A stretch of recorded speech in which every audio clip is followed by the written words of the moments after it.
We Be Hardy Inc., a global rent-a-bartender company, has just discovered ransomware in an isolated server in their DMC during an audit. The Windows-based antivirus software used for the ransomware discovery has been installed on the all-in-one backup server, but it is not a predefined vendor by Veeam. A backup administrator has been tasked with locating the newest backup where the ransomware is not present, and then restore the virtual machine to that point in time. How should the administrator proceed? So in case you're not familiar with this, Veeam now offers something called Secure Restore. And when it runs a Secure Restore, it has some predefined vendors that are supported out of the box. I think there are 4 different ones currently.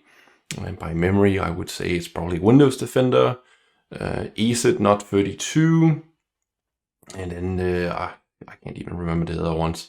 But anyway, we can go and take a look and see how this works, but maybe let's run through the ends options here so we know what to look for when we go to the documentation. Edit the antivirus infos.xml definition and add a definition for the antivirus vendor with the correct exit codes in the program files, common files, Veeam backup, replication, mount service folder, restart the Veeam services, and perform a secure restore. So that part sounds good. Question is it really antivirus infos.xml? I believe yes. Is this the right folder? I guess we can go and check that out. Install a new mount server. Copy the antivirus infos.xml. So, I mean, we already have an all-in-one backup server, so making a new mount server doesn't really seem like the right thing to do here.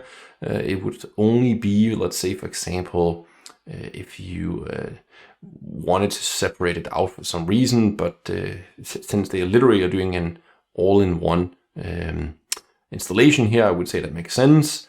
Then you could say, okay, we don't want to have antivirus installed on the backup server itself, but it was already installed. So that also doesn't really seem to make sense.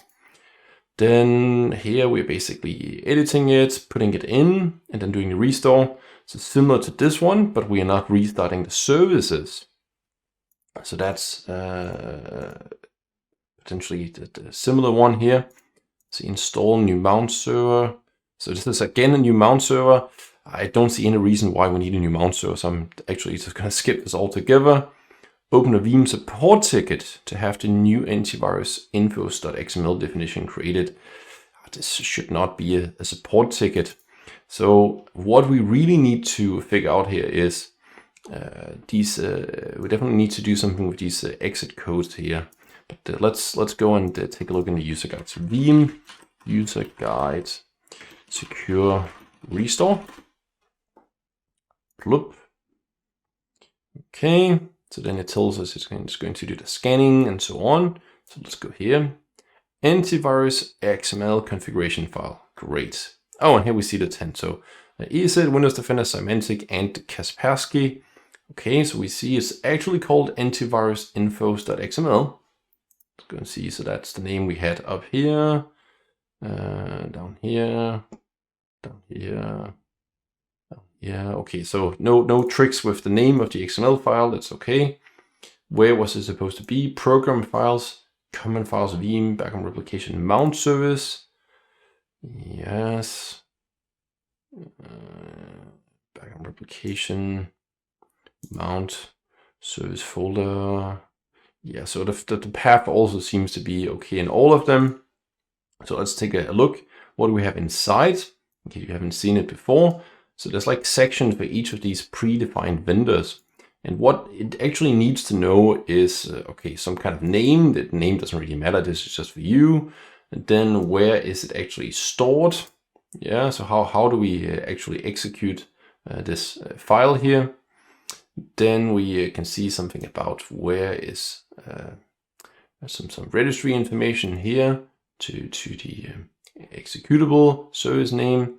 And then we see all of these exit codes. So 0 means success, so nothing was found, and it outputs some description. 1, so what does that mean? It's an error, some kind of issue. And then 3 means something was infected, and then you get some kind of description here. So you would need to add in this new vendor that's not here manually and start populating the exit codes that you would have to get from that vendor. So using what we've learned, I would say here, let's take a look here, edit this. Yeah, that sounds good. Oh, we forgot to check one thing. Let's go back. So what about those services? Do we have to restart those afterwards? So maybe some information here. We forgot to check that part. So there's a note, if you make changes to configuration file, you do not need to restart Veeam services. Perform the next malware scan with the new settings. Aha. So based on that, we'll see here, this one could be correct, right? But it says restart, so no good. This is a new mount, so we don't need that. This one sounds like it's the real deal. And this one was about tickets. So I would say this one here must be the correct answer.